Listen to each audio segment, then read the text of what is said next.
Listo, muchachos. Entonces, con lo del examen, estoy hablando con el doctor Mairena, me dijo que ayer le hicieron varias consultas,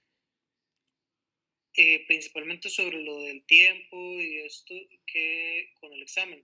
Ok, el tiempo, estuvimos hablando, entonces sí les vamos a dar más tiempo por pregunta, para que tengan al menos 1 minuto y 45 para cada pregunta. Igual, este examen, la mayor parte, bueno, si no es que todo, me toca a mí, porque me dijo que también habían acordado que es hasta lo que vieron el lunes conmigo para dejar virus para el siguiente parcial. Me corrigen si me equivoco. Eso fue lo que me dijo el doctor Mayrana. Sí, ok, perfecto. Entonces sería, el examen prácticamente todo es mío. Entonces, sí, van a tener al menos 1 minuto 45. Si hubiera algún enunciado muy largo, entonces yo considero esos enunciados para que haya más, principalmente porque lo que les he venido diciendo en las clases, el enfoque para ustedes que es más clínico, no tanto sobre la... ¿Me están escuchando cortado? ¿O es que me pusieron por ahí en privado? No sé si me escuchan bien. Ah, no, profe, ¿se escucha todo bien? Sí, ok, perfecto. Listo. Ok, les decía que más que todo por el enfoque que para ustedes, porque al ser paramédicos, entonces el curso va más enfocado a cuadros clínicos y así, entonces vean que hemos visto mucho en la parte de bacteriología, principalmente vemos mucho cómo es cada cuadro clínico. ¿Okay? Entonces, es como el tipo de pregunta que puede venir. Si son enunciados muy largos, entonces obviamente yo lo tomo en cuenta para que tengan bastante tiempo en este tipo de preguntas. Sí se van a poder devolver. ¿Okay? Entonces, por si tienen que marcar, hay una opción que tiene una banderita. Entonces, ustedes pueden marcar con la banderita. Si no les quedó claro algo en la pregunta, quieren pasar a otra para después ir haciendo memoria, perfecto, porque eso es lo que, y eso es lo usual, ¿verdad? Un examen, uno puede, cuando es presencial, uno se puede volver. Lo que me están preguntando que si entra hasta hoy, no, entra hasta lo que vimos el lunes, hasta todo lo de hongos, ¿ok? Lo que empezamos desde donde quedó el segundo parcial, perdón, hasta todo lo de hongos. Y lo de virus no va a entrar nada, ese quedaría para el otro parcial. ¿Ok? Entonces, estamos con eso, ¿sí? ¿Tienen alguna duda sobre el examen, sobre la modalidad o algo así? Igual, o sea, las preguntas es variable, por ahí me pueden que no. Las preguntas van a ser variables, selección única, selección múltiple, poco probable, pero igual ahí les doy un volado. Si es selección múltiple, no viene como, no viene un círculo, sino que es un cuadro para seleccionar. No es con Save Exam Browser, no es con Save Exam Browser, porque había algunos que estaban como con un problemilla ahí con el Save Exam Browser. Igual no hay problema, sí va a ser igual con una reunión como el de la vez pasada, reunión acá en Webex, y vamos a estar el doctor Mairena y yo. Selección múltiple, no es, de hecho no es tan común, más que todo, porque es que, como les digo, va a venir a ser mucho cuadros, okay, cuadros clínicos. El tiempo va a variar según la pregunta que me están preguntando con el tiempo. Les decía que lo usual es que por marque con X sea de 1 minuto a 2 minutos como mucho. Entonces, lo que hicimos fue dejar un poco más del promedio, que es a 1:45 por pregunta. Entonces, dependiendo de la cantidad de preguntas, así va a ser el tiempo que tienen para el examen. ¿Okay? Si les decía, si el enunciado es muy grande, igual se van a poder devolver, entonces eso va a verse reflejado en el total del tiempo. Porque si hay enunciados muy largos, ¿okay? Entonces ahí sí yo voy a tomar eso en consideración y yo digo, ok, es que les puse un enunciado muy largo ahí con muchas características del cuadro clínico. Entonces, para que mientras leen el enunciado, yo voy a tomar eso presente y yo voy a decir, ok, no, para esta pregunta no le voy a agregar minuto 45 como para todas las demás, sino que esta va a tener al menos 2 minutos, ¿okay? Porque tienen que leer más. Entonces puede que ahí varíe un poquitito. Igual dependiendo de la cantidad de preguntas. En cantidad posiblemente es muy similar a los otros dos parciales, ¿sí? Que son bastantes preguntas. Y la idea es que tengan bastante. Entre más preguntas en ese caso sí es mejor. Okay. Y alguien creo que me estaba diciendo, sí, los casos clínicos sí, se las traen porque tienen que analizarlo bien. Me estaban diciendo que me hicieron una pregunta. No he visto si me hicieron preguntas en el aula virtual. Que...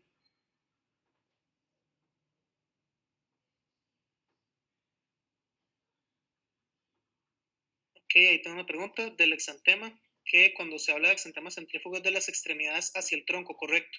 O sea, de afuera hacia adentro. Centrípeto es en el centro, ¿ok? Cuando inicia en el centro y se va hacia los extremos.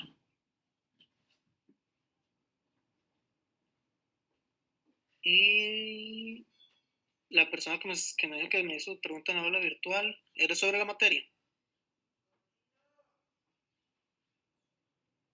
Si no me dan un toquecito, me meto. Ahí tengo la aula Sí, virtual. profe, Ok, dígame. si quieres se la digo. Es que Perfecto. yo tengo una duda en la de los hongos de cromoplasmomicosis, creo que es, Ujú. que así se llaman. Sí, correcto. En la parte que dice que en las complicaciones puede ser exudado y mal olor, pero, o sea, lo que entiendo es como que los hongos no producen mal olor y por eso se diferencian de las bacterias, pero como eso es una lesión ya más crónica, sí puede producir. Correcto. Eso es como quien dice una excepción, porque de hecho, recuérdense que en un momento, cuando hablamos de cromoblastomicosis, algunas lesiones, incluso hay personas que dicen es que es como a rata muerta, así de como suena, pero así es. Como son lesiones más crónicas, exacto, como dice usted, Andrea, entonces tienden a que ya el exudado sí es maloliente. No es purulento, las bacterias son las que hacen esos exudados más purulentos, blanquecinos. Los de hongos tienden a ser exudados cerosos, rara vez son purulentos, a menos de que estén con una sobreinfección, que haya, junto con el hongo, hay una bacteria, que haya coinfección. Pero sí, Gracias, profe. pues está eso, con mucho gusto. Ok, ¿alguna otra pregunta? Lo de hoy es bastante corto porque es todavía muy introductorio. Hablé con el doctor Mariana, me dijo que es que hoy sí no podía porque me dijo que le hizo falta una parte de la clase de ayer, pero eso lo verían el lunes. ¿Okay? Me están preguntando que a partir de cuál tema inicia el examen. Deme un segundo que aquí en el celular tengo el programa para confirmárselo de una vez. Me ponen que Rickettsia. ¿Okay? No, no lo confirmamos, pero sí, creo que sí, porque eso fueron de las primeras clases que les di yo ya de bacterias para este examen, porque lo que les había dado para el otro fue lo de micobacterias. Correcto, desde Rickettsia. De Rickettsia en adelante, de lo que está en la semana 10. Y semana 10 hasta lo que vimos el lunes. Con mucho gusto. Ok, sí, entonces la parte que le hizo falta al doctor Mairena me dice que la retomarían el lunes, ¿sí? Porque él hoy no podía agarrar parte del tiempo de la clase. Porque decir, yo sí le dije, lo de nosotros es bastante corto porque solamente hablar un poco del proceso infeccioso, un poquito de la transmisión y así, pero sí él hoy no podía conectarse. Entonces vamos a ver nada más esta parte. Y lo que les hizo falta, entonces lo ven con él el lunes. ¿Okay? Entonces empezamos con esto que serían los procesos infecciosos virales. Virus es un poquitillo, se las trae, ok, sí, sí es un poco complejo, más que todo por lo que son los procesos replicativos y porque lo que en algún momento les dije, no sé si lo hablaron ayer con el doctor Mairena, que son organismos que hay algunas personas que no los consideran vivos, ¿okay? Otros sí los consideran que son organismos vivos, y esto mucho por lo que es su reproducción, ¿okay? Porque ellos no tienen un mecanismo propio con el cual se puedan reproducir, no es que tienen funciones como tal, sino que parasitan una célula y se valen de las enzimas, se valen de todos los mecanismos celulares del hospedador para poder reproducirse. Entonces, a raíz de esto es que algunos consideran que los virus son partículas no vivas, ¿okay? Otros consideran que son partículas vivas. Si ustedes me preguntan, yo todavía no sé qué creer, ¿okay? Porque es muy extraño que tengan esas funciones, que tengan sitios diana y todo, y no considerarlos vivos, ¿okay? Porque tienen tropismo y todo. Entonces es ahí como un híbrido extraño, ¿okay? Porque no se puede reproducir por sí solo, pero sí tiene tropismo, sí tiene funciones digamos, predilección hacia algunos sitios para parasitar algunas células específicas, entonces es como un limbo. Eso sí me preguntan a mí, ¿ok? Pero esto de cada quien hace su... Hasta que no haya algo ya que la comunidad científica lo establezca, aquí todavía es un punto, como quien dice, gris, que algunos pueden, hay opiniones encontradas. Ok, en el caso de los virus, entonces, por eso mismo que, que me preguntan sobre tropismo. Tropismo, podemos decir que es la predisposición a llegar a un sitio. Por ejemplo, cuando hablábamos de Cryptococcus, la vez pasada en hongos, que tiene tropismo por el sistema nervioso central. Entonces, que va a haber una predilección o hay mayor probabilidad de que viaje al sistema nervioso central y cause ahí la infección. Entonces, si yo les hablo de que un virus, por ejemplo, tiene tropismo por hígado, es porque va a infectar específicamente los hepatocitos. O si les digo que es tropismo por sistema nervioso central, va a viajar y va a infectar en sistema nervioso central, en meninges, en encéfalo, etc. No sé si me explico ya con eso. Es la predilección de que prefiere un sitio. Ok, con mucho gusto. Les decía entonces acá que ellos se consideran parásitos intracelulares obligados. Les recuerdo esto de parásitos, creo que se los he dicho un montón de veces, pero prefiero repetirlo y ser insistente en eso para que no haya errores más adelante. Le llamamos parásito a cualquier organismo, cualquier partícula que haga una relación de parasitismo. ¿Okay? No necesariamente solo protozoarios y el minto son parásitos, o artrópodos, que es lo que se ve en el curso de parasitología. Uno puede hablar de que una bacteria parasita, porque está causándole daño al hospedador, se está valiendo, es por el tipo de relación que existe. Los virus causan daño, ¿okay? Ellos es una relación tipo parasitaria. Sin embargo, eso tiende a confundirse porque no es un parásito en el sentido de que no se ve en un curso de parasitología. Los parásitos como tal, es los que les estaba mencionando, artrópodos, helmintos y protozoarios. ¿Sí? Pero les hago la aclaración por aquello, porque ahí vamos a estar hablando mucho en estas clases de los parásitos intracelulares obligados. ¿Sí?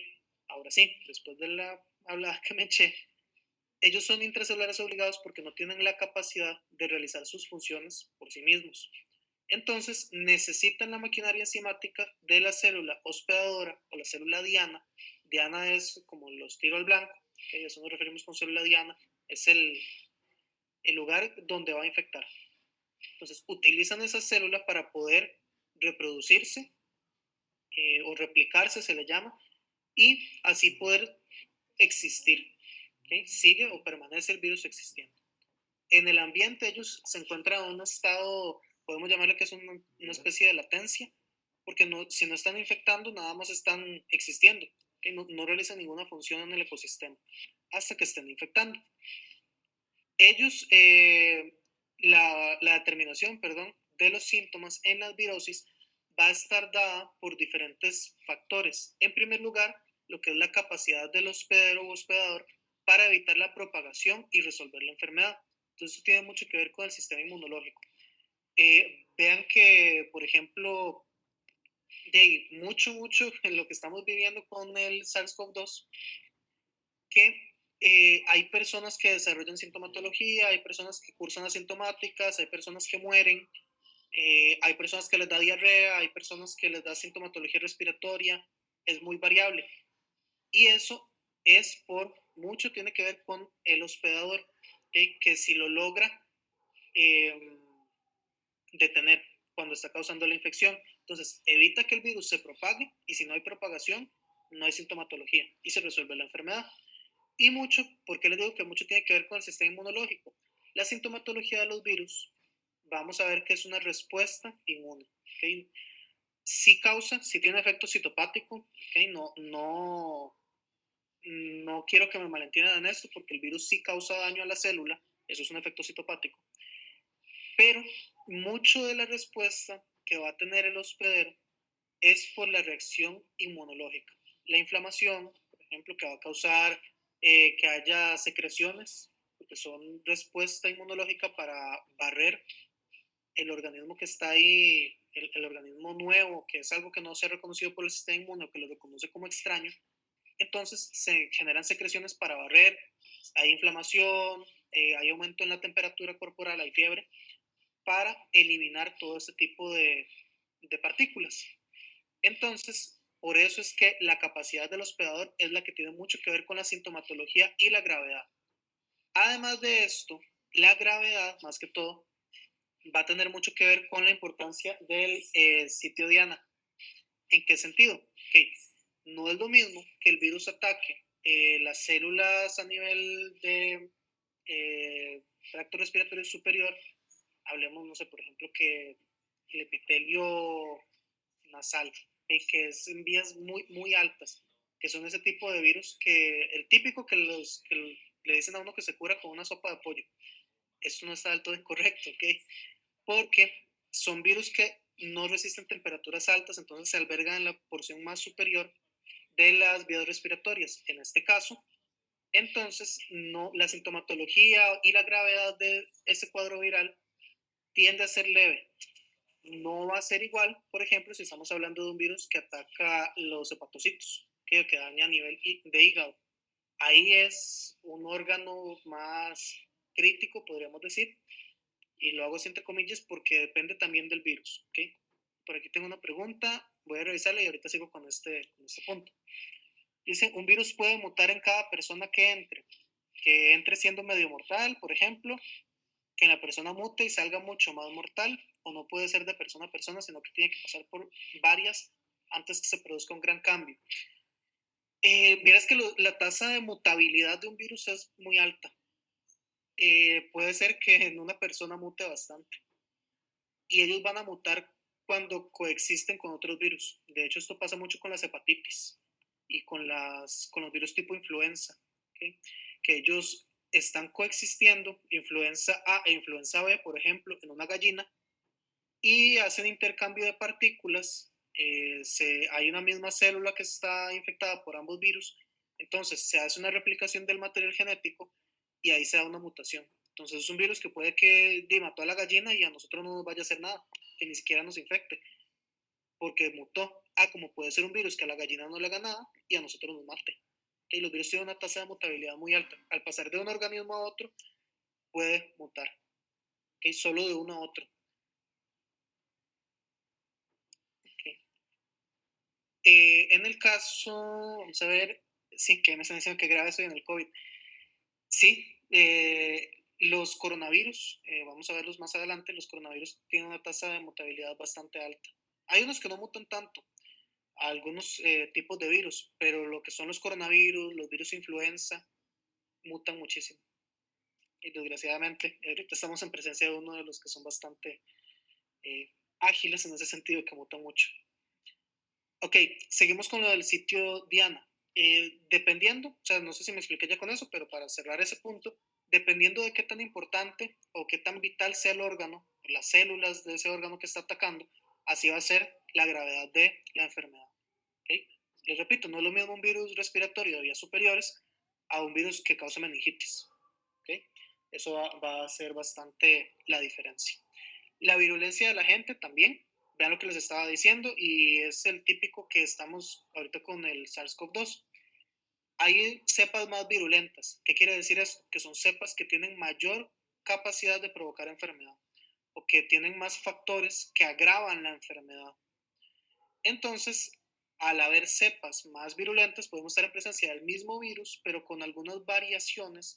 Como son variaciones genéticas, o sea, que nada más se observan a nivel eh, de la replicación del virus, que a nivel de un laboratorio podríamos observarlo solo si se hace amplificación de su genoma, que tendremos que ver cuáles son los genes exactamente que cambian o que mutan.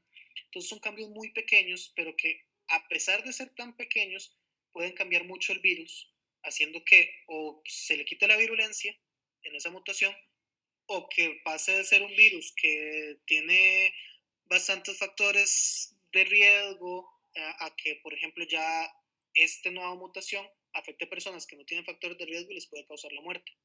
Que eso va a variar muchísimo. Entonces la virulencia es importantísima acá. Hay virus que son mucho menos virulentos que otros, ¿okay? Y hay unos que la transmisión es más fácil que para otros. Por ejemplo, no es lo mismo si comparamos la pandemia que estamos viviendo ahorita con la que hubo de H1N1, no sé, veamos los casos acá en Costa Rica.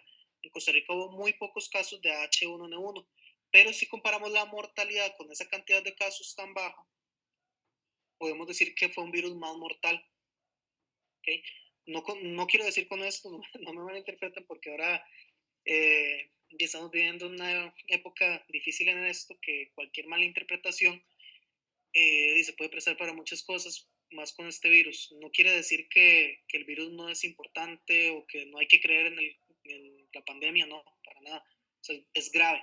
Pero lo que quiero decir es que si fuera un virus tipo el H1N1 que hubiera llegado a estos niveles como llegó el SARS-CoV-2, sería más grave, ¿okay? Porque la H1N1 es más mortal, causa más muertes que el SARS-CoV-2. Si hablamos a escala, ¿okay? Porque hubo menos enfermos, pero a razón de esos enfermos, las muertes fueron bastantes. ¿Okay? También, como cuarto punto, está el grado de inmunopatología inducida por la respuesta a la infección.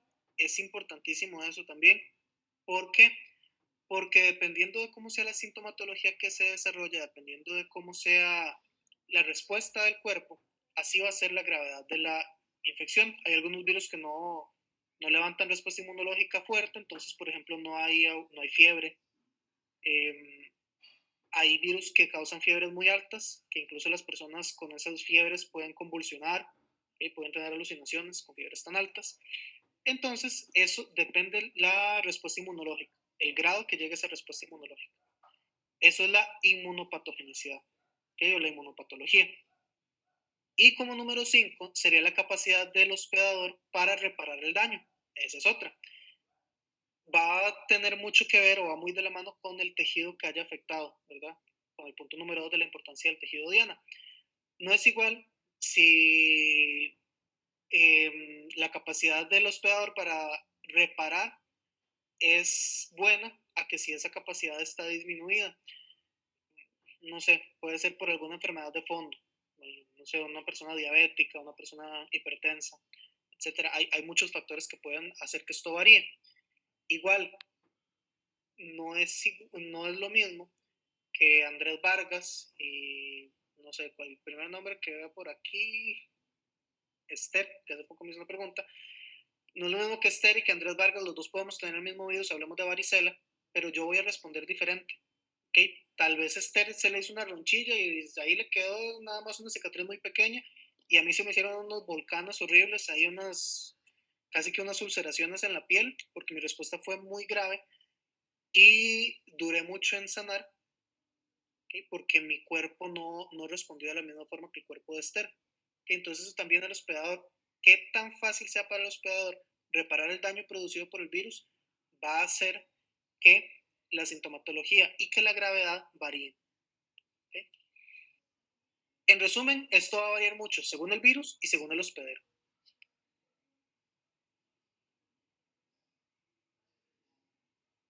Todos los virus pueden hacer un shock de citoquinas como el coronavirus. Es que la tormenta de citoquinas, eso tiene que ver mucho ya, es como que el sistema inmunológico se vuelve loco y empieza a atacar y atacar y atacar.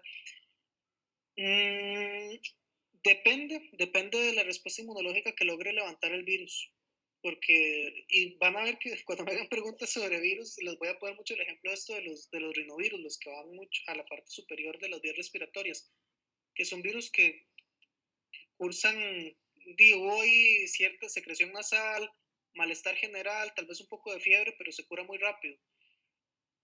Un virus como esos, no, es poco probable que haya una reacción así de como un tipo shock de citoquinas, que haya una tormenta de citoquinas, es muy poco probable. Ya virus que afectan a nivel sistémico, hablemos del SARS-CoV-2, ahí sí, ¿okay? Sí está ese peligro de que haya una tormenta de citoquinas.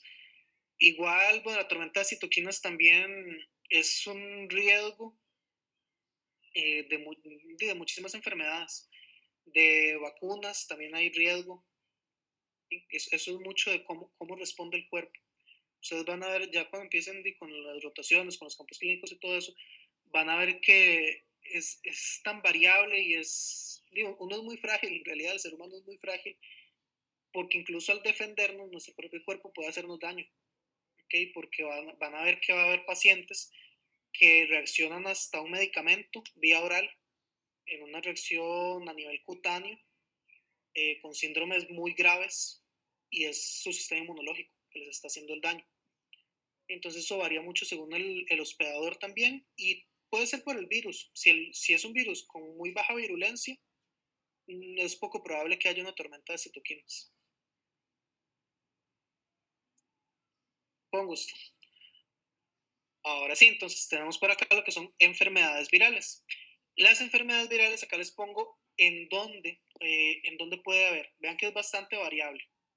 Van desde vías respiratorias, los rinovirus, por ejemplo, los virus tipo influenza, el SARS-CoV-2, que también afecta vías respiratorias, virus del tubo digestivo, del aparato gastrointestinal, como el rotavirus, por ejemplo, los que afectan los revestimientos epitelial, mucoso y endotelial de la piel y de la boca, ¿sí? Por ejemplo, los poxvirus, los que son los herpes también, de aparato genital, también tenemos virus que afectan aparato genital, como por ejemplo el herpes tipo 2 y el herpes tipo 1. Cuando vean esa clase vamos a ver que ya no hay distinción, bueno, sí hay distinción, pero no hay como quien dice eso que se creía antes, que el herpes tipo 1 afectaba del tronco hacia arriba y el herpes tipo 2 era genital. Ya eso no está tan bien distribuido, ¿ok? Puede haber infecciones variables. De tejido linfoide, también hay virus que afectan el tejido linfoide, por ejemplo, está el HTLV, es el virus linfotrópico humano, virus que afectan el hígado, los virus de la hepatitis, A, B, C, D, etcétera, hay varios, y órganos del sistema nervioso central, ¿okay? Ahí hay varios, sistema nervioso central, porque hay varios virus que pueden provocar encefalitis y meningitis, ¿okay? Eso lo vamos a ver ya en su momento con cada grupo viral. En el caso de lo que es la evolución de la enfermedad vírica, también llamada virosis, ¿okay? Por aquello esto, de hecho casi que está sacado, pues, no totalmente textual, pero es del libro de texto. Ahí en el programa, cuando estoy haciendo la clase, en el programa habla del capítulo 48, si mal no me equivoco, es el capítulo 37. Si quisiera leer un poco más, igual, bueno, porque yo estoy hablando mucho de lo que, y también de lo que dice ahí el libro y todo, pero por si quisieran meter algo más o leer un poquito más, porque a veces videos es bastante interesante, entonces pueden buscar, pero no es el capítulo 48 como dice el programa, eso está, hay que corregirlo porque tal vez fue una versión antigua, pero en la versión que hay en la biblioteca es el capítulo 37, que habla de esta parte. Yo les pongo eso de virosis porque es lo mismo, es un sinónimo, porque eso de enfermedad vírica ahí me parece como medio rebuscado, ¿okay? Entonces virosis es lo mismo. Va a empezar con lo que es la adquisición y ahí va a hacerse o se va a dar el inicio de la infección. En ese momento es ya a partir de cómo se transmitió, de cómo yo adquirí el virus, que si fue por vía respiratoria, que si fue porque consumí algún alimento contaminado, etcétera, ¿ok? Ahí el virus va a buscar el sitio por donde hay tropido, ¿ok? Si por ejemplo ingresa por vía aérea y lo que va a infectar son las células de la mucosa nasal, como al principio, ¿okay? Si inicialmente ese es el sitio que va a afectar, entonces ahí se establece y empieza con lo que es la replicación. ¿Okay? Empieza a replicar un poco, pero no la replicación, la amplificación, perdón, esa es la palabra. Empieza a amplificar, ¿okay? Antes de que se reproduzca. La replicación es la reproducción como tal del virus.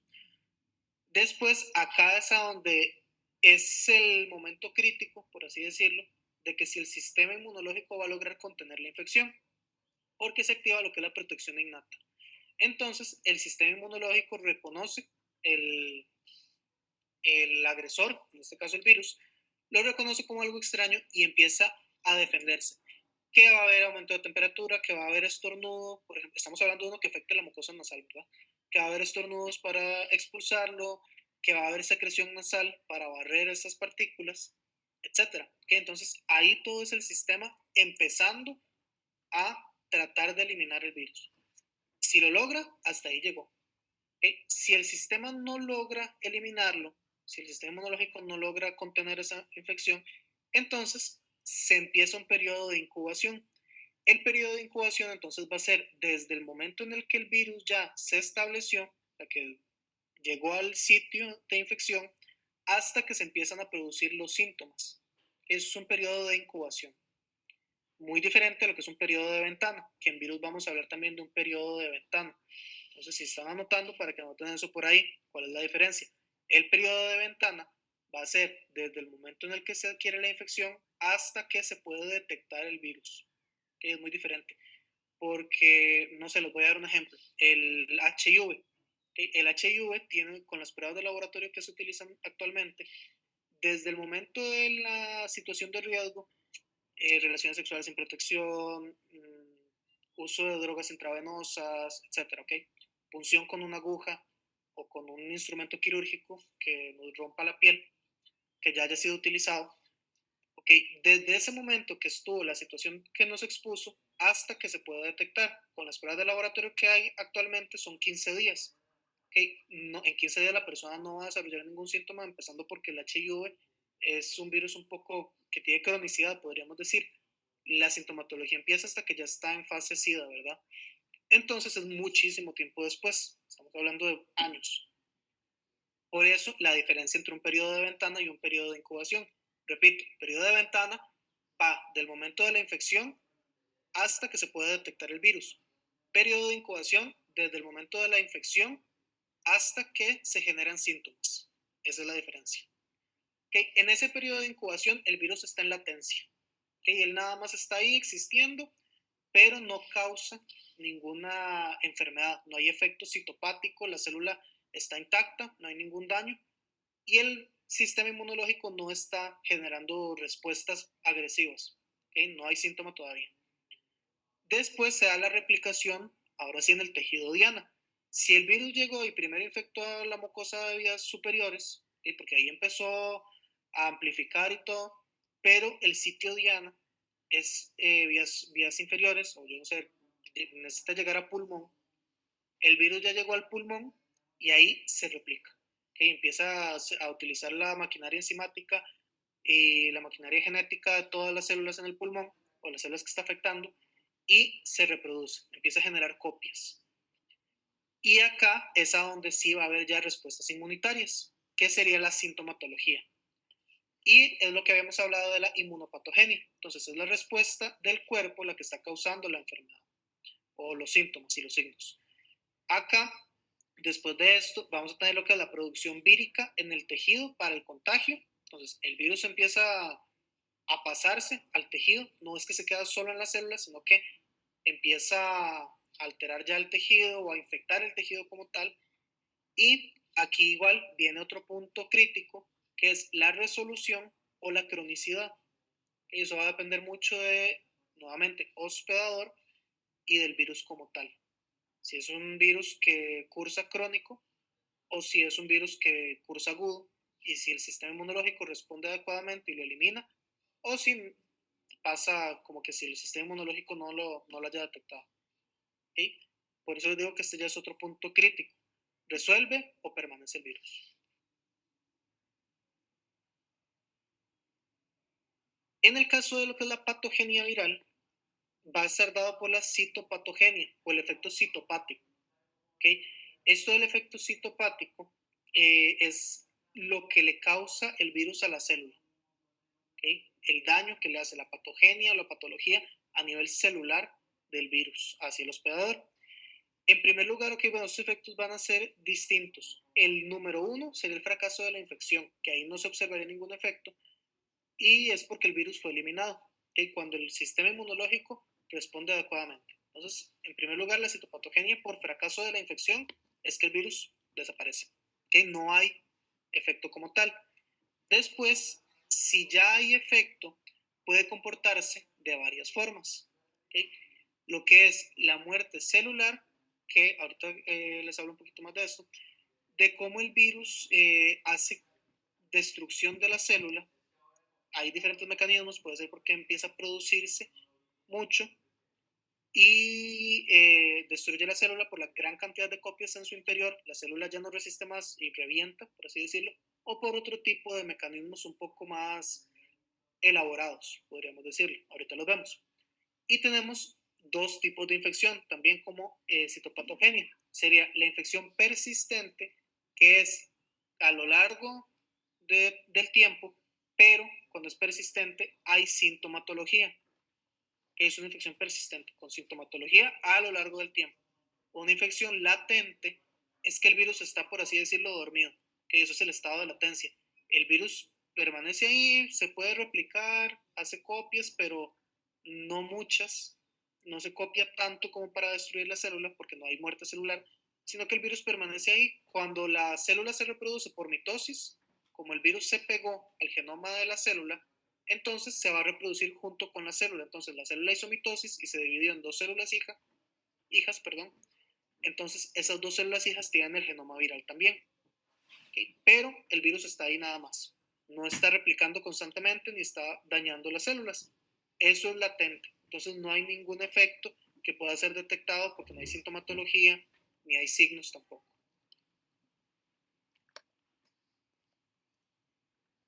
¿Okay? Y acá tenemos entonces dos conceptos muy importantes. El primero serían las infecciones líticas.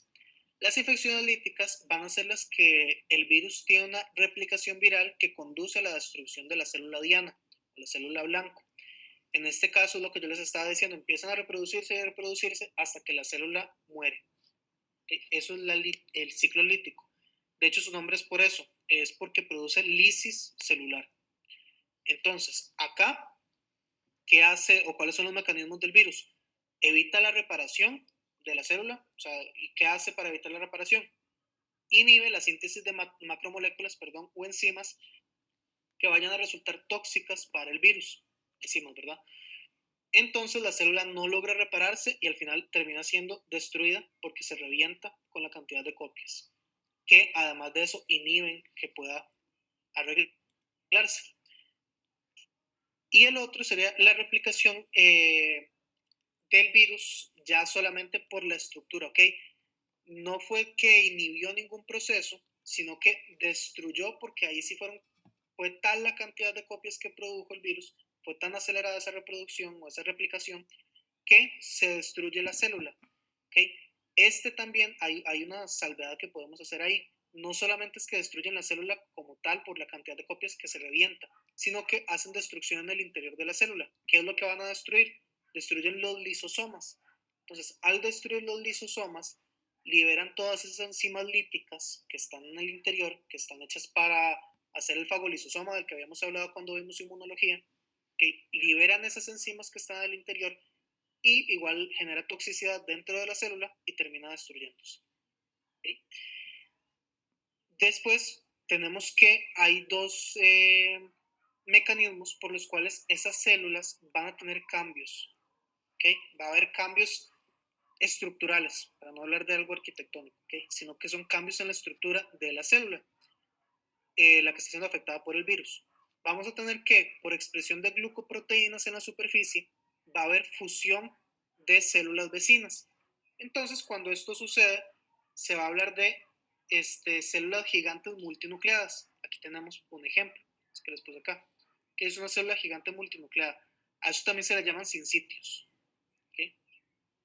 Eso es porque se generan glucoproteínas en la superficie de la célula como respuesta a la infección viral y se empiezan a unir. ¿Okay? Son células infectadas que están cercanas y se empiezan a unir y hacen este efecto. ¿Okay? De célula gigante multinuclear. Perdón. Después, tenemos que los virus pueden provocar cambios en el aspecto y la propiedad, o las propiedades, perdón, de la célula diana. El típico es la aparición de los cuerpos de inclusión. Cuando veamos los herpes, vamos a ver uno muy característico que es el citomegalovirus. Y tal vez no saben que el citomegalovirus es un tipo de herpes y es un herpes. Herpes hay 8 tipos. Uno habla de herpes 1 y 2, el que es bucal y el que es genital, así se conocen popularmente, pero hay 8 tipos de herpes. Entre ellos el citomegalovirus, que la gente a veces no sabe que es parte de la familia de los herpes virus. Entonces les decía yo que el citomegalovirus es, cuando lo veamos, vamos a ver que hace inclusiones. Es muy interesante porque son células muy grandes que parecen como un extraterrestre, ¿okay? Porque se le hacen unas inclusiones grandes que parecen así como el emoji del alien en el WhatsApp. Entonces toman esa forma y son dos inclusiones muy grandes que semejan ojos. ¿Okay? Esos son cuerpos de inclusión virales. En patología también de fijo van a hablar de eso. Y cuando llegan al curso de pato, ven mucho las inclusiones virales. Y después tenemos las infecciones no líticas. ¿Okay? Estos son ciclos de reproducción viral un poco diferentes, que son más pausados, por así decirlo. De hecho, estos ciclos se llaman ciclos lisogénicos. Lisogénico. Ahí se los puse en el chat. Estos son los típicos de los virus con infección persistente, ¿okay? Porque no va a ser un daño grave que me vaya a causar una gran cantidad de síntomas ni que la respuesta inmunológica sea tan elevada, ¿okay? Sino que van a ser infecciones persistentes, siguen con el tiempo. Acá va a haber liberación gradual de partículas virales por exocitosis o por gemación. Esto, ayer hablaron con el doctor de los, bueno, al principio habían hablado de los virus envueltos y los virus desnudos. Sí, ok, perfecto. Les he preguntado que qué es lisogénico. Lisogénico es el nombre del ciclo del ciclo viral, o sea, el ciclo lítico y el ciclo no lítico o lisogénico. Es el contrario, que no destruye la célula, que eso es lisogénico. Ok, en este caso entonces, los virus que hacen este tipo de ciclo, este tipo de replicación, van a ser los que son envueltos, porque entonces al salir por exocitosis o gemación, van a tomar la membrana de la célula diana o la célula que estaban infectando y esa va a ser su envoltura. ¿Okay? Vean que ellos ni siquiera producen eso. Eso es algo que también se roban. Se roban la maquinaria enzimática, toda la parte genética, y además de eso, si son envueltos, se roban la membrana de las células que estaban afectando para utilizarla como una envoltura. ¿Sí? Entonces, la envoltura del virus no es más que membranas celulares. Ellos, lo que el virus busca acá es asegurar la permanencia en el organismo. Entonces, ellos no quieren dañar al hospedador de tal manera que lo maten. Porque si matan al hospedador, no van a persistir. Recuerden lo que les estaba diciendo, ellos son intracelulares obligados, son parásitos intracelulares obligados. Entonces, si no están ahí dentro, tienen que salir del ambiente y están ahí solo existiendo. Y, por ejemplo, la radiación ultravioleta los puede destruir, las concentraciones de solutos en el ambiente, no sé, en agua, etcétera, los pueden destruir. Tampoco es que son inmortales. Entonces, al destruirse, de ellos ahí se termina su replicación. Entonces ellos van a buscar permanecer en el organismo para así poder existir. Las infecciones latentes o ese tipo de infección van a ser latentes por virus que replican junto al genoma celular. ¿Okay? Entonces, es lo que les estaba hablando antes de lo que es de lo que son los tipos de infección. Entonces aquí, al replicar y al estar en ese estado de latencia, él está existiendo junto con la célula sin causarle daño y ya cuando quiere salir es por exocitosis o gemación. Y vean que es como quien dice, algo más elegante. El otro es destructivo totalmente. Aquí el virus se comporta de una forma muy distinta. No es destructor. Y acá, esto es un esquema que lo ilustra bastante bien, que no hay mucha ni palabra ni nada, pero es un esquema que lo ilustra muy bien. Aquí está el ingreso del virus a la célula. Esto es la membrana, es totalmente cuadrado, pero es la membrana de la célula. Ok, antes de empezar con esta explicación, ¿puedes repetir lo anterior? ¿Qué sería lo anterior o cuál parte específicamente? Lo de las infecciones latentes. ¿Qué les decía? Que esas infecciones son las que les estaba diciendo que el virus va a replicar junto con el genoma celular. Entonces les dije que es un proceso como más elegante, por así decirlo, para que no es tan bullicioso como el del ciclo lítico. El ciclo lítico hace copias de copias o daña el interior de la célula para romper los lisosomas y destruir la célula y liberarse e infectar otras células, sino que este es silencioso. ¿Okay? Entonces, ese es el típico que hace la infección, que hace, perdón, que la infección sea latente. ¿Okay? No hay una sintomatología grave, ni hay signos en el paciente que usted diga, ok, sí, es un virus. ¿Okay? Eso es una infección latente. Está ahí, existiendo, y cuando salen es por exocitosis o por gemación para infectar a células vecinas, no por una replicación muy exacerbada. Ok, con mucho gusto. Les decía entonces que este esquema es una ejemplificación bastante gráfica de lo que son estos ciclos. Ok, acá es como el virus ingresa.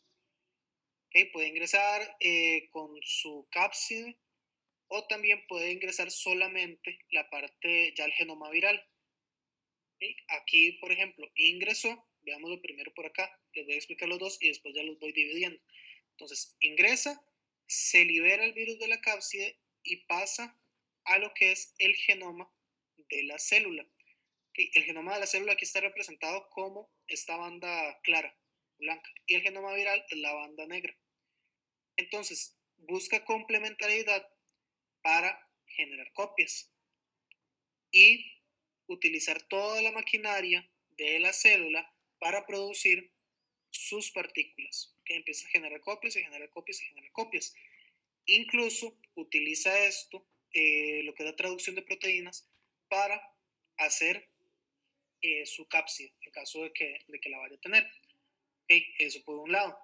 En este caso, si fuera un genoma viral solo, y no está la cápside, no necesita hacer esa estructura, que igual viene, se une al genoma de la célula, hace copias y vean, por ejemplo, este es un tipo, el 9 es un tipo ciclolítico. Ven que está rompiéndose la membrana de la célula, que hay ruptura. En el caso del 8' y 9', esa comita se le llama prima, que ahí lo que está haciendo el virus, vean, se adhiere a la membrana, genera sus antígenos, por ejemplo, así es el típico como el coronavirus, que tiene esas espículas.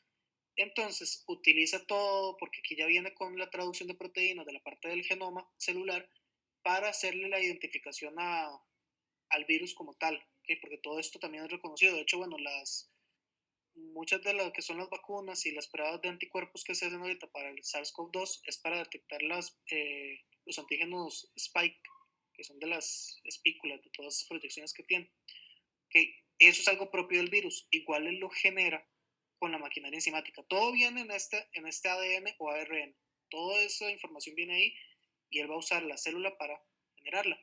Acá entonces viene, toma la membrana y pasa aquí a 9' y ven lo que está haciendo, que es un tipo de exocitosis. Se empieza a hacer la vesícula, aquí se va a unir esta vesícula y sale el virus envuelto. Y eso es como una representación gráfica, como resumen, de lo que acabamos de hablar. Después, importantísimo lo que es la transmisión de los virus. ¿Okay? Los virus se van a transmitir por contacto directo. Hay varios tipos, ¿ok? Contacto directo, estamos hablando contacto con lesiones o secreciones infectadas con el virus.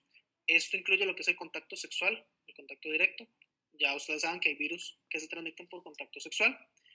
También está la opción de inyección de líquidos contaminados o también con sangre. Entonces están, por ejemplo, los procesos de transfusión sanguínea. Se representan riesgo. Hay muchos virus que hay que tamizar, que se tamizan los más graves, pero hay algunos que no en todas las transfusiones sanguíneas se tamizan. Entonces se pueden transmitir por sangre.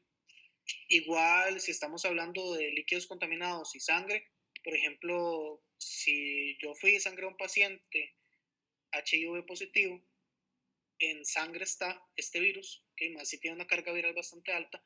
O bueno, no hablemos de HIV porque el HIV siempre es el ejemplo que se da. Hepatitis, que hay una persona con hepatitis C. Llego yo, le tomo una muestra de sangre a una persona con hepatitis C y no tapé bien la aguja porque no seguí la técnica adecuada y me punce.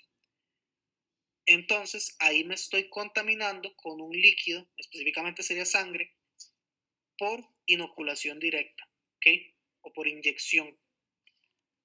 En este también está o entra, por ejemplo, este de acá. Aquí les puse, como esta imagen me llamó la atención, porque esto lo resumo muy bien. Este es el utilizar agujas sucias. Uno dirá, como agujas sucias. ¿Quién usa agujas sucias? Eso se da mucho en las personas que tienen mayor riesgo de esto, son personas que utilizan drogas intravenosas, ¿ok? Que se comparten las jeringas y las agujas para utilizar drogas intravenosas. Entonces, es una forma en la que los virus se van a transmitir. Después está la parte del trasplante de órganos. ¿Okay? Depende de cómo sea, hay muchos mecanismos que se pueden utilizar para evitar la transmisión viral en esto. Igual en lo que son las transfusiones sanguíneas, hay algunos mecanismos para evitar, más cuando son hospederos más susceptibles, pero ¿qué pasa? O receptores, perdón, aquí no estamos hablando de hospederos, receptores más sensibles. ¿Qué pasa? Que una persona que va a recibir un trasplante ya de por sí es una persona que está muy sensible, porque hay que inmunosuprimirla para que pueda aceptar ese trasplante. Entonces, si es un trasplante que, por ejemplo, tiene un virus, algo tan sencillo como un citomegalovirus, aquí sí les doy ese mismo ejemplo, porque el citomegalovirus es algo que es muy probable que todos hayamos tenido citomegalovirus. Habría que hacerse pruebas específicas para ver si uno no lo ha tenido. Pero el citomegalovirus cursa como una gripe común. Dio malestar general, pudo haber fiebre o no, pudo haber tos o no. Entonces, este tipo de infección, al ser que cursa de una forma con muy poca sintomatología, generalmente, a como igual puede dar cuadros graves, pero si, por ejemplo, una persona recibe sangre y es una persona que fue un candidato a trasplante de médula, por decirles algo, entonces es una persona que está muy sensible o muy susceptible a una infección de ese tipo. No es lo mismo que Andrés Vargas, ahorita que está bien de salud, espero, no, ahorita que estoy bien de salud, no es lo mismo que yo contraiga un citomegalovirus a que, por ejemplo, un niño pequeño que fue trasplantado de médula para combatir una leucemia reciba sangre contaminada con citomegalovirus. A él el citomegalovirus lo puede matar. ¿Okay? Entonces, hay medidas que se pueden tomar en esto, ¿okay? Que para limpiar, por así decirlo, esa sangre para evitar ese tipo de cosas. Pero es para que vean que sí existe la posibilidad. O sea, la sangre y los órganos, todo eso hay un proceso muy exhaustivo para asegurar que sea algo adecuado, para no usar la palabra seguro, ¿okay? Para asegurar que sea adecuado para la persona que lo va a recibir. Sin embargo, es algo que puede suceder, más con ese tipo de virus. Entonces, para que vean que sí existe la posibilidad de que en sangre o en trasplante de órganos vayan virus. Por vías respiratorias, ¿qué más que el SARS-CoV-2, que todos lo estamos viendo todos los días? Y que ya estamos cansados de escuchar sobre este virus, ¿qué más que ese ejemplo para una transmisión de vías respiratorias? Que por secreciones, que por el estornudo de una persona que estaba muy cerca, si es una carga viral muy alta y la persona está hablando y las gotículas que se generan al hablar, que se tosió, entonces eso va a transmitir el virus si otra persona lo respira. Vía fecal oral, que se le llama fecalismo, que ese es el típico del rotavirus, eso es, de hecho, en los cursos de virología siempre se habla del caso, así de los brotes en los todo incluido, brotes de virus o de rotavirus en cruceros, es algo muy, muy típico cuando eso sucede, cuando son virales, es por rotavirus, ¿sí? O por adenovirus también. Pero esto es porque una persona, ¿qué pasa? Que es que ahí la gente ¿y por qué les doy este ejemplo? Porque es algo tipo buffet, la gente va y se sirve. No es solamente las personas que están manipulando alimentos, que saben manipular alimentos. Con esto no es para que se asusten, ¿verdad? Yo sigo yendo a un hotel todo incluido, no me molesta eso, entonces no es que se asusten, pero es lo más frecuente porque entonces al ser tan manipulado por muchas personas que incluso no saben manipular alimentos o no sabe qué hizo esa persona antes, entonces llegó y agarró el pedazo de pan con la mano y dice, ay no, la verdad que no lo quiero y lo dejo ahí, y si la persona antes había defecado y no se lavó bien las manos y es una persona que está con un virus, entonces fácilmente se va a transmitir porque llegó Andrés y se comió ese pan, ¿sí? Y entonces ya me dio el virus. Este también, vía fecal oral, es muy típico cuando veamos hepatitis. Hay hepatitis A, que es por transmisión a través de aguas contaminadas o de alimentos contaminados con materia fecal. Vamos a lo mismo. Y por vectores virales. ¿Qué serían los vectores virales? Son todos aquellos organismos que van a transmitir el virus de una persona a otra o de un organismo a otro. Ejemplo para traducir esto que les acabo de decir. el mosquito transmisor del dengue, Aedes aegypti o Aedes albopictus. Eso es un vector viral. Transmitieron el virus del dengue de una persona infectada a una persona sana. ¿Okay? Por inoculación a través de lo que es la picadura del mosquito. Hay otros vectores, generalmente son artrópodos, eso sí, pero para que no solo piensen en el mosquito de transmisor del dengue. Los mosquitos son así como número uno en transmitir virus, porque son partículas muy pequeñas.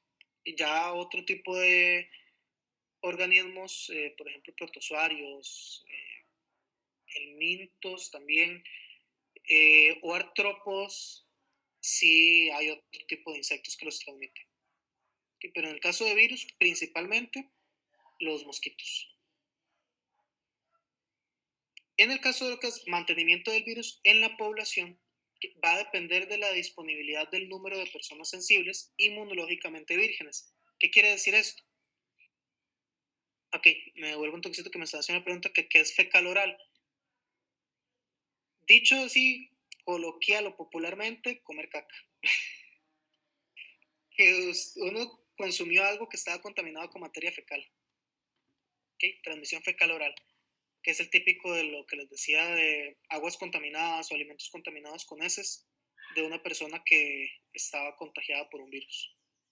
Y eso tiene que ser, obviamente, por ejemplo, no va a ser el H1N1, no sé, por decir, o la influenza, no tiene nada que ver con el sistema gastrointestinal, entonces no va a haber virus en heces. Si estamos hablando, por ejemplo, de rotavirus, ahí sí hay carga viral en heces, porque el virus es propiamente de tracto gastrointestinal. Entonces, esa materia fecal está altamente contaminada con el virus. Hay muchas partículas virales. Si la persona tuvo contacto, defecó, se limpió, pero no se lavó bien las manos, se lavó así como quien dice por salir del paso, o incluso no se lavó las manos, y tocó algún alimento y se lo llegó a Andrés Vargas, se lo comió, entonces ahí ya vi con mi caca llena de virus. Eso es fecal oral.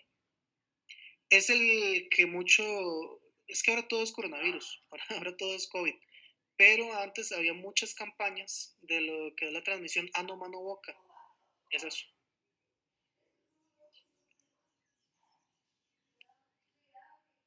Ok.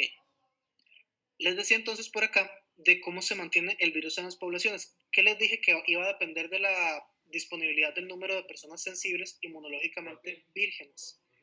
Esos son personas seronegativas.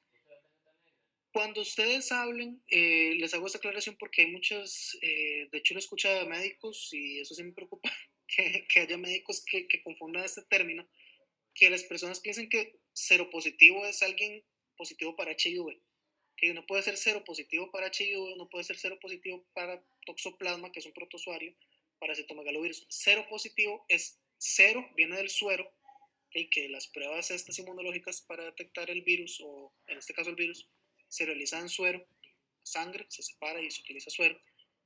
Entonces, cero positivo es porque se detectó el agente en suero. Cero negativo es porque no se detecta el agente en el suero.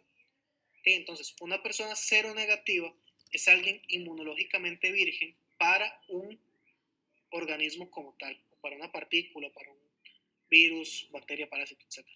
Acá entonces, alguien, ¿qué quiere decir esto? Que sea entre menos personas cero negativas para un virus haya, es menos probable que se transmita ese virus o que exista en la población. También la eficacia de transmisión del virus. Si es un virus que está muy delimitado a cierta zona, no sé, por ejemplo, hablemos de hepatitis C. La hepatitis C tiene una eficacia de transmisión mucho menor que, por ejemplo, la hepatitis A. ¿Por qué? Porque la hepatitis C no se va a transmitir por aguas contaminadas o por alimentos contaminados, sino que se va a transmitir por relaciones sexuales, se va a transmitir por transfusiones sanguíneas, se va a transmitir por uso de jeringas sucias, o bueno, agujas, por compartir agujas, pero no algo tan sencillo como contaminación del alimento con materia fecal. Entonces, es más eficaz la transmisión de hepatitis A que la transmisión de hepatitis C. No sé si me explico con esto. Que para el virus es más sencillo transmitirse. Tiene un mecanismo más que lo ayuda a transmitirse fácilmente. Y eso lo que nos va a determinar es el tamaño de la población sensible al virus. ¿Okay? Y por último, en esta parte, está lo que es la inmunización natural o por vacunación. Esto es muy importante en lo que es el mantenimiento del virus en una población, porque el hecho de que haya inmunización natural, lo que le llamamos inmunización de rebaño, que es cuando ya gran cantidad de la población se ha contagiado de un virus y son cero positivos, ¿okay? Que hay cero conversión, que producen anticuerpos, entonces eso de forma natural, o si hay cero conversión por una forma artificial, que sería la vacunación, que es lo que se está tratando de hacer ahorita, como un juego entre las dos, con la vacunación contra el SARS-CoV-2 y lo que es la transmisión del virus y todo eso, entre más inmunización haya, menos va a ser la prevalencia de ese virus. ¿Okay? Entonces, la mejor forma de reducir los procesos o la transmisión de un proceso viral es vacunar a la población sensible. ¿Okay? ¿Qué es la población sensible? Los que son cero negativos. Ya esto de cuál es el primer grupo y todo eso, eso ya es algo más de ética, que es algo más que tiene que ver con bioética, que son los grupos ya sensibles en otro aspecto, ¿okay? Que los adultos mayores, que las personas con factores de riesgo y todo eso, eso es tema aparte. Ok, ¿dudas, muchachos?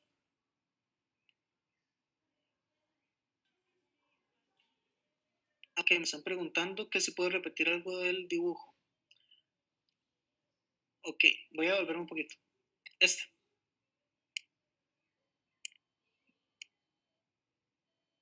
Ok, les decía que aquí está el momento en que el virus ingresa.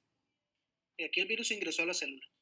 Puede ingresar con su cápside, puede ingresar solo el genoma, ADN o ARN, cualquiera de los dos, el que sea, y se va a venir al citoplasma y dependiendo del tipo de genoma, que ahí sí va a variar un poquito, si va al núcleo, si queda en citoplasma, etcétera, ¿okay? Pero lo que hace el virus por acá es unirse al genoma de la célula. Aquí la banda negra es el genoma viral y la banda blanca es el genoma celular. Entonces, el genoma viral se adhiere por complementariedad, o sea, busca su sección complementaria con los pares de bases y todo esto, busca la complementariedad y se adhiere para replicarse cuando se replica el genoma de la célula. ¿Okay? Entonces, en este caso, empieza a generar copias y hay traducción de ese, por ejemplo, si fuera ARN, y así. Okay. Ahorita contesto la otra pregunta que me hicieron, nada más voy a terminar con el dibujo y ya voy. Okay. Hay traducción de proteínas y cuando se traducen entonces se generan, por ejemplo, si el virus tiene que hacer cápside o que el virus empieza a generar los factores que van a darle su determinación antigénica, como este de acá que sería la parte de la envoltura. Okay, todo eso tiene que ver mucho con lo que es la traducción de las proteínas. Okay, para hacer, no solamente reproduce su genoma, su ADN o ARN, sino que utiliza también esta replicación o esta reproducción celular para replicar las proteínas que necesita para su envoltura o para su cápside. Entonces, acá el virus se copia, se copia, se copia, se copia, se copia, se copia, etcétera, y al replicarse tantas veces va a ser lo que es el ciclo lítico. Y recuerden que les había dicho que puede ser o porque genera una gran cantidad y que daña la membrana de la célula, o porque va a dañar los lisosomas. Y los lisosomas liberan las enzimas líticas y destruyen la célula. ¿Okay? Entonces eso es un proceso lítico. Acá destruyó la célula y todos los virus ahí van. Y todas las partículas van ya formadas. En el caso de acá arriba, que ve que por eso está 8, 8 y 9, y aquí está 8' y 9'. Esta es como la otra cara de la moneda. Este es el que yo les decía que es un proceso más escandaloso. Este 8' y 9' es el que les dije que es más elegante, ¿okay? Más silencioso. Acá viene, se adhiere a la membrana para generar todo lo que son sus, bueno, con todo lo que la traducción de proteínas genera sus partículas antigénicas, su forma, y se roba esa membrana y hace el proceso lisogénico. ¿Okay? Sale por gemación o por exocitosis.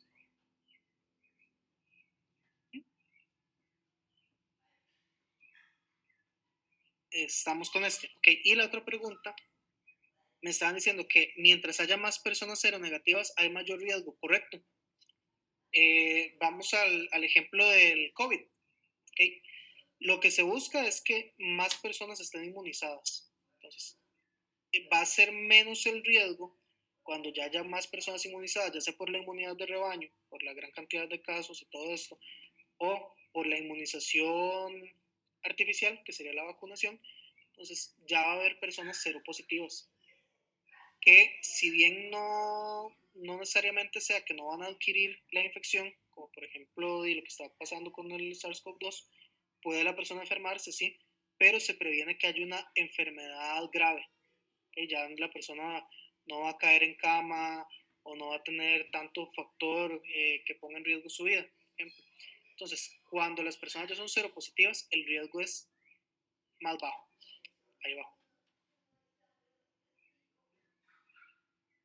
Con mucho gusto. Me preguntan que si la blanca es el genoma de la célula y la negra es el genoma del virus o el genoma viral.